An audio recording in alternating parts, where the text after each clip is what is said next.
I'm Heather Dawson. Well, as we head into Labor Day weekend, a new survey reveals the top 5 best and worst states to live in based on childcare, professional opportunities, and work-life balance. So are you a working mother or father? Well, Vermont being the best, followed by Minnesota, New Jersey, Delaware, and Connecticut. On the other hand, Alabama is the worst, followed by Louisiana, Nevada, Arizona, and Alaska. La Jolla is known for its beautiful beaches, Tony Award-winning theater, and the Torrey Pines Golf Course. And as California Life's Audra Stafford shows us, La Jolla is also home to 7 sea caves, including the only one in California you can actually get to by land. It's one of the nicest ecological reserves in the country. You get to see different types of animals, fish, birds, sea lions. We've been seeing turtles occasionally this summer, dolphins. For Harry Thomas and the rest of the crew at Everyday California, sites like those are just part of the job. It's something that you'll never forget. Because in addition to made in California clothing and accessories, Everyday California specializes in ocean adventures. We get to do this every single day, taking people out in the water, whether you're a very experienced water person or you've never seen the ocean. One of their most popular kayak tours takes you to the area's oldest geographical landmarks. These are the 7 famous La Jolla sea caves. We're about to head inside the Clam. The Clam is the westernmost cave, and like the others, it was once used as a hideout for pirates and drug smugglers. Nowadays, you're most likely to see wildlife. This is a female, and that is her little cub. And right next door is the only cave in California you can get to by land. The entrance to Sunny Jim Cave is tucked inside La Jolla's oldest store. And you go down these steps. They're like 110 years old. You can see there's a pretty steep drop-off once you get past these first few steps. There's a total of 145 steps from the beginning of the hand-dug tunnel to the end. Here it is, the entrance.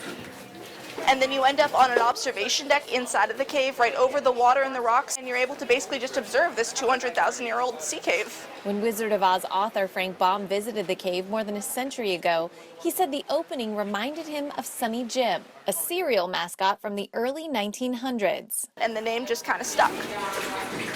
Being able to observe this insane piece of nature is just one of the coolest things ever. Whether you prefer to do it by land or sea. It's something for everybody, and we do it every day. Bringing you the best of California from La Jolla, I'm Audra Stafford. And coming up next, your favorite superheroes are teaming up for a new show and the latest trend in skimboards at the beach. When we continue, don't go away. Your favorite superheroes are teaming up in a new live show. Audra Stafford has a look behind the scenes of Marvel Universe Live Age of Heroes.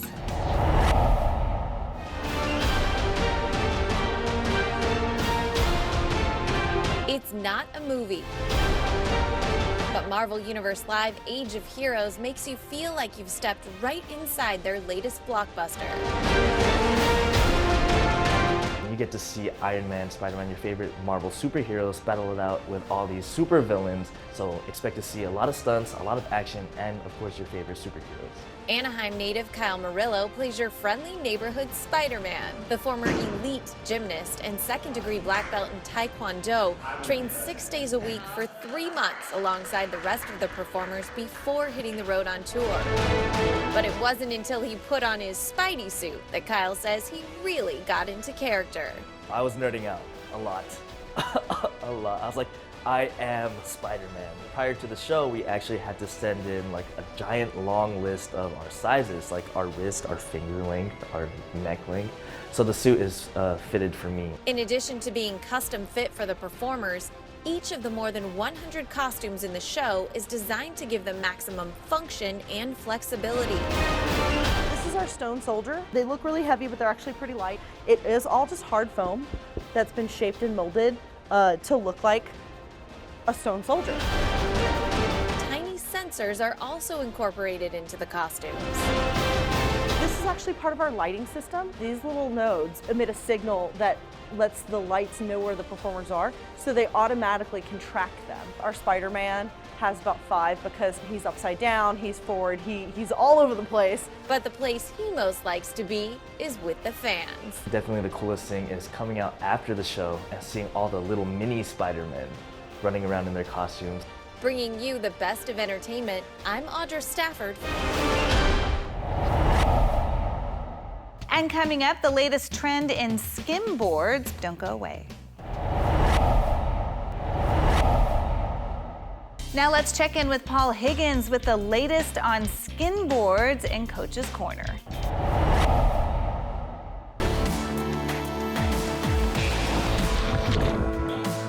Hey everybody, welcome back to our final segment of Coach's Corner here at Aliso Beach, talking with Tex Haynes, the co-founder of Victoria Skimboards. Now he brings yet another great team rider, and this is Teddy Velasquez.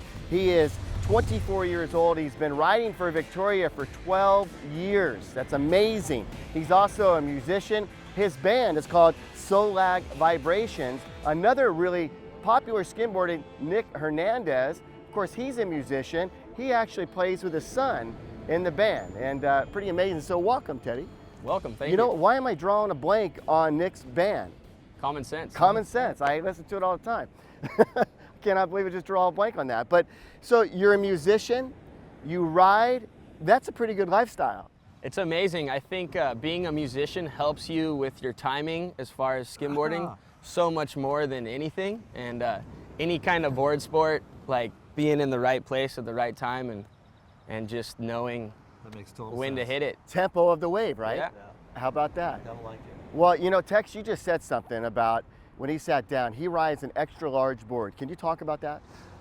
Most riders will ride a small board. Like surfers, they tend to emulate the pros and ride a really tiny board that hardly gets into the wave. Skimming is the same way. Teddy's figured out that if you get a larger board, you'll get further out, get bigger waves. You just have to move your foot back on the tail. And none of the other riders really seem to follow that, which is a real opportunity for this guy. He kills it. Teddy, you got to have some power to do that. Tell me about that. Yeah, just you know, as far as how much you run, you're gonna catch it. Like, I got a bigger board because I was not getting the wave, and I was like, what the heck is going on? But yeah, you have to have a lot more power, and you got to be strong and run as fast as you can, and pretty much just be determined to get the wave and have all the right equipment, the board, and Determined. Determined. Yeah. 12 years he's been with you. That's a long time. It is a long time. How has he changed in those 12 years? I say I love you, man, all the time now. And that's because of this guy. I love you, man. I love you, man. He's passed that on. He has. And we talked about it last week. When one of his competitors turns to him and says, take this wave, we'll know he has succeeded. Yeah. That's pretty amazing. I mean, it's really a bro sport. It is. You know, it's a family. brotherhood, right? Yeah. And not to exclude the women, there's some great girls that are skimming too. We're not showing them, on the show today, but it's a great lady sport. It is. It's awesome. And a huge opportunity for women because it's still relatively small. Yeah. Your thoughts about why Laguna is so good for skimboarding? I mean, it's obvious to people that come here and see it, but you don't do this in San Clemente or Newport. No, this is the best place in the world to skimboard. I mean, there's Cabo and there's Brazil and there's everywhere, but this whole coastline is just perfect. There's so many little coves and so many side washes, and I think if you grow up learning how to skimboard here, you could skimboard anywhere in the world, and it's kind of like Jared was saying, the mecca of the sport. Is the first step the hardest? I mean, you do it in your sleep, but if you're a guy that's in his 30s and he sees his son or daughter skimming and he wants to try it, how do you get that person to commit? I suggest just going really slow and easy with it. Just taking one step at a time. You don't need to run as fast as you can and try to catch something that you don't know how to do yet. Just slowly ease your way into it. Yeah. Bend your knees so you're lower to the ground. If you fall, you don't hurt yourself as bad. Not all way up here. And know the ocean, right? Know where the rocks are. Know where the riptide is. Know where the riptide, exactly. Tex, you have been doing this for a while. You mentioned 40 years that you started your business, but how has the board changed over the years? You've got 3 great boards here, and the board is definitely, I mean, you shape them, you do everything. Yeah, we've evolved into a narrow board for quite a while, a little narrower nose, and now it's come back to the fuller nose, which I think is logical. You step forward, you keep going, and the width of the board helps you in that sense. So we've come full circle back to the designs of the 80s and early 90s. And I know this is Victoria, but why is Victoria such a good board? He's too humble. I got to credit my crew. I have a bunch of guys that's been around for about 20 years, and they're really good craftsmen. Okay, so that's your answer. What's his answer? I think because they actually still make wooden skimboards. Yeah. And I love to compete, not compete, but I love to skimboard on a wooden skimboard for free and fun. And I don't think any other brands, I think maybe Zap Skimboards does that in the East Coast, but they're pioneered the way, and they're OGs. So Tell me OG. they're just ocean grown. They're right here, and they got the good vibes. Teddy, 12 years you've been doing this, and obviously you've been doing it longer than 12 because you've been a team rider for 12. When you're 8 years old or whatever and you pick up a skimboard, what makes that thing just contagious? Just ditching school and running to the beach every day. Just staying out of trouble. All your friends. I mean, it was hard to run away from it here because everybody did it. Yeah. So we just kind of just jumped on the bandwagon.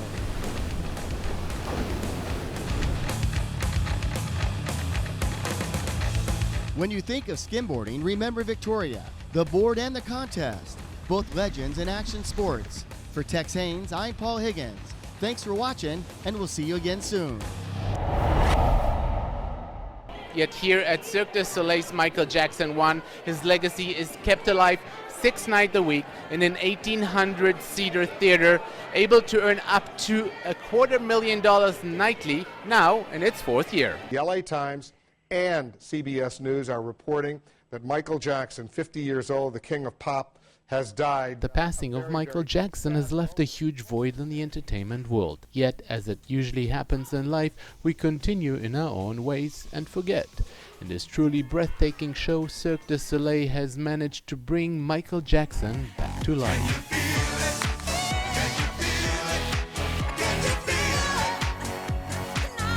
Running a little less than 2 hours, this production, which was inspired in a joint venture with the Michael Jackson estate, takes you through important musical stations in a king's life with a tremendous high when they actually bring Jackson back to life on stage through a hologram, leaving everyone in the theater almost gasping for air.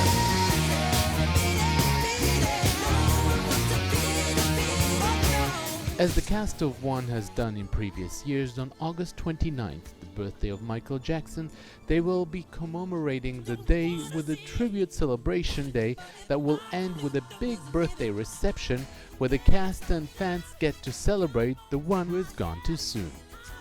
One is truly a spectacular show where even the mildest Michael Jackson fan can find something to fall in love with. From the Mandalay Bay Resort in Las Vegas, I'm Ron Jacobson. Weather disasters are becoming more frequent and more damaging, which increases the critical need for National Preparedness Month. Joining us today is FEMA Certified Disaster Preparedness Instructor and Meteorologist Cheryl Nelson. Thank you so much for joining us today, Cheryl. Hi, Ava Lynn. Thanks for having me. Of course. So why is being ready for emergencies essential? As a FEMA certified instructor, I travel the country teaching first responders who are busier than ever with disasters like tornadoes and floods. The weather's been wild across the country, and with climate change, it's not a matter of if, but when the next disaster will occur. So it's more important than ever to be prepared. When evacuating is necessary, it's important to have a safe and reliable place to go, if a few nights, a week, or even longer, and that's why I trust Wyndham Hotels and Resorts. With 3 extended stay brands, Echo Suites, Hawthorne, and Waterwalk, you are covered from coast to coast. Now, these hotels are designed for longer stays with fully equipped kitchens, laundry, fitness centers, and free Wi-Fi, which is perfect for families, evacuees, and first responders. Plan ahead and visit wyndhamhotels.com/extended stay for the nearest location. And what do you recommend for preparing a home for disaster? Backup power should be the cornerstone of every home preparedness plan, and I recommend Generac. In fact, in 2024, the U.S. had 1.5 billion electric outage hours, which is the most since they began tracking. Now, backup power is not one size fits all. Generac offers options to meet everyone's needs: home standby generators, portable generators, and portable power stations. So in a disaster, staying connected is not a luxury, it is a lifeline, and T-Mobile has got you covered. effort. They build a resilient network that adapts with AI, automation, backup batteries, and generators, and T-Mobile's T-Satellite keeps you connected when traditional networks are affected or unavailable. This one is gonna blow your mind, okay? This is a fun one. It is the GE LED Plus battery backup bulb, and I love these because they automatically turn on when the power goes out, providing over 5 hours of dependable light. They fit standard fixtures, give the same brightness as traditional bulbs, and can even be unscrewed and used as a flashlight. Well, Cheryl, a lot of this information might help save lives, so thank you so much. Where can we go for more information? TipsOnTV.com. Thank you so much. I'm Ava Lynn with Coast to Coast, and we'll see you next time. Hi, I'm Stephen Martin with Coast to Coast TV. The Office for Federal Student Aid is launching its earliest FAFSA release ever, with a test version coming this September. For millions of families, this form is key to unlocking college financial aid. Joining us is Dr. Patel, CEO and founder of Prep Expert, to explain why applying early matters and what families should know. Welcome, Dr. Patel. Thanks for having me. Dr. Patel, why is it so important for families to submit the FAFSA early this year? Yeah, so many forms of financial aid, including state grants, institutional scholarships, and campus-based aid, operate on a first-come, first-served basis. So early filing gives families a better shot at securing those funds. Filing early also gives families time to review the student aid report, catch any errors, and make corrections before deadlines. Beyond FAFSA, what other options can help families cover college costs? There are many options out there outside of federal aid, including state-based aid and community grants, which often include separate state applications for funds. There are college-specific scholarships, which I'm a big advocate for, because many colleges base offers based not only on FAFSA data, but also on merit-based items like your GPA, test scores, extracurricular activities for your student. From your experience working with students, what advice do you give on balancing admissions, financial aid, and planning ahead? So there's a lot to balance. High school is a very busy time for both parents and students, but I really recommend making sure that you do your research ahead of time. You use tools like College Scorecard to compare costs, outcomes, and average debt from different schools. I'm a big advocate of trying to reduce or eliminate student debt as much as possible, since it's a national crisis in this country. Where can we go for more information? For parents and students who are interested in financial aid help, scholarship help, test preparation, college admissions consulting, and more, you can visit my website, prepexpert.com. We have a lot of free resources for parents and students to get started. Dr. Patel, thank you for sharing these insights. I'm Stephen Martin with Coast to Coast TV. Thanks for watching.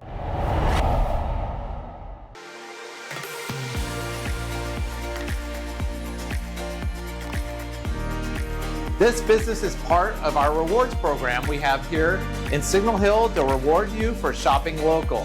When you shop or dine at participating locations like Mia's Cafe, you earn 20% rewards that you can use at other participating businesses. All you have to do is download the app from the Google or Apple store, sign up, scan your receipts, upload them, and you get rewarded for shopping in Signal Hill.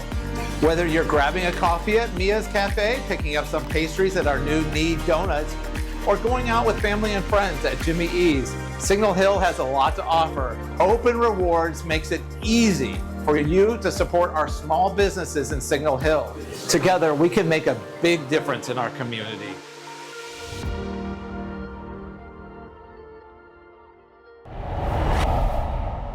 And that's it for us. If you missed any part of our show, please go to our website. Don't forget to like us on Facebook and follow us on Twitter. I'm your host, Heather Dawson. Have a wonderful Labor Day weekend. See you next time.